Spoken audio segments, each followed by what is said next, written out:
Now, I'd like to switch gears to another topic, an issue that's actually come up for years now, and that's child poverty. And let's start with British Columbia's record. Where are we now in child poverty? Well, for the last 6 years, actually more than 6 years now, we are, British Columbia has the highest rate of child poverty in Canada.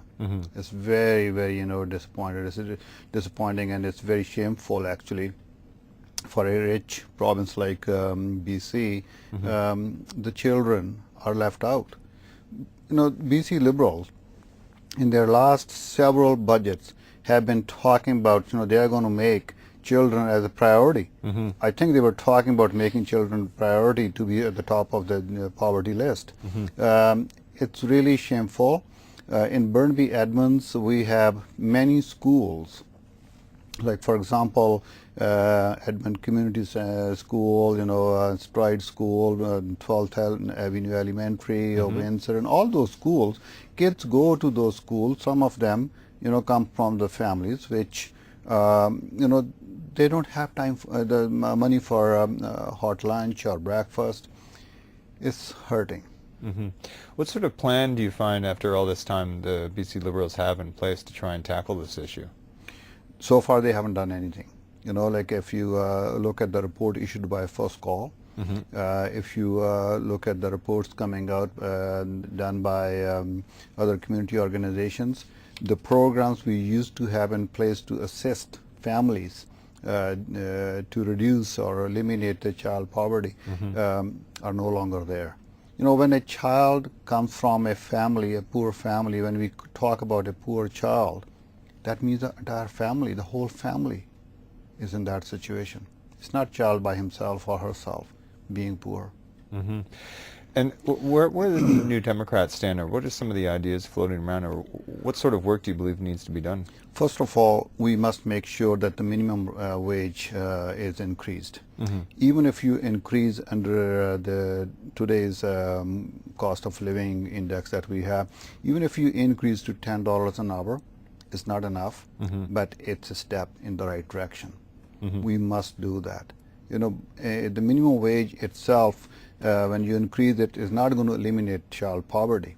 But we have to look at whole slew of things. One is the minimum wage. Second is, housing situation. Third, that, decrease the cost of the families living, like, for example, transit cost, hydro cost, anything, you look at these days, everything has gone up and still continue to go up. In order to tackle the child poverty, we really have to have a broad sense of understanding how the families and people are living in that situation and what could be done. It's very interesting to note that the Liberals are talking about jobs. In fact, we have lost thousands and thousands of jobs in the last 3 years alone under the watch of the BC Liberal government. When you have HST imposed on industries like the restaurant industry, which is not going to help create more jobs. So where are those jobs? People are really struggling. Many people who work 2 jobs in order to make ends meet. Well, we have to take a short break. Please stay with us as we continue our conversation with Raj Chouhan, New Democrat MLA for Burnaby, Edmonds.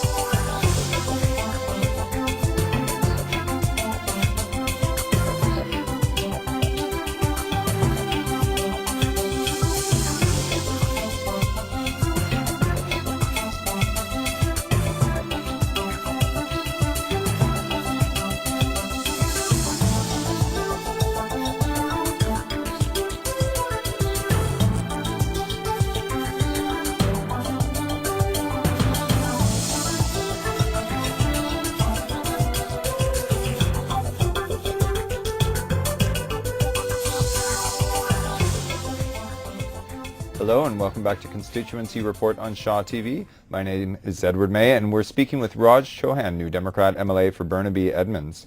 Raj, before the break you were talking about child poverty and some of the shortfalls coming from the provincial government. I understand though in your constituency some organizations pitch in to try and fill those gaps. I was wondering if you could tell us about some of those ideas. Well, we are very fortunate to have many wonderful community organizations who are doing everything to help these children and other poor families, unfortunate families who are in that situation.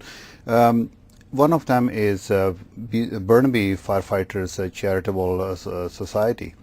They really go out, these firefighters go out all over Burnaby to buy food and then deliver it to the schools for kids so they can have something to eat. And it costs them about $15,000 a year. So I really urge people in Burnaby, if they can, if they have any money they can spare to donate it to Burnaby Firefighters Charitable Society, and they really do a good thing there. And there are many other organizations also equally doing a good job, and we need to support them as much as we can. And of course, earlier you were mentioning these are some of the organizations that could be hit by the HST. And they would be really hard hit by HST. Yeah. Now, getting back to the budget and what you were saying at the beginning, you also talked about health and education cuts. And again, starting with the election again, what was the original promise from the BC Liberals? Well, they promised before election that they will not have any cuts to the education programs or the health programs, healthcare. But what we have seen in reality immediately after that, the last budget in 2009 September, we saw deep cuts, and the budget they have tabled now is in addition to the cuts that we had already seen. A couple of examples from Burnaby area. One is the Seniors Wellness Program. Seniors Wellness Program is a partnership with the community. It doesn't cost much. These are the volunteer retired doctors who meet with seniors at 4 different community centers in Burnaby.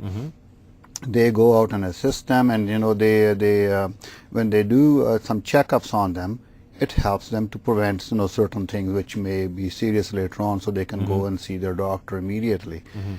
Per client, it costs only $2.37.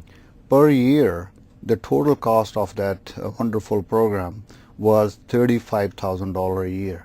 The BC Liberal government has now reduced that funding to $30,000. 5,000 saving, I guess, in the overall scheme, and not only that, it's a permanent funding. They have to really go lobby the government and request for year-to-year basis. What they need in order to deliver this good program to help all these seniors is about $40,000 a year. We're talking about a budget of billions and billions of dollars, but $40,000 will do that. And this government, they have such a wrong priority when it comes to deliver health care for the seniors. The other program that we have had in Burnaby was the Chimo Achievement Center. Right. Chimo Achievement Center is a place for adults with disabilities. And they have been providing wonderful service to the community for the last many years. And their funding has been cut completely. And I have written letters to Minister of Health, and I spoke at one of the Fraser Health meetings. I've written to Fraser Health and asking them to restore this funding.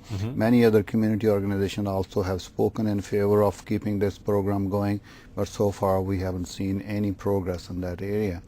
Interestingly, going back to Seniors Wellness Program, the 2 Liberal MLAs in Burnaby have provided support letters to keep that program going. But, interestingly, they were not able to convince their own Minister of Health to get funding.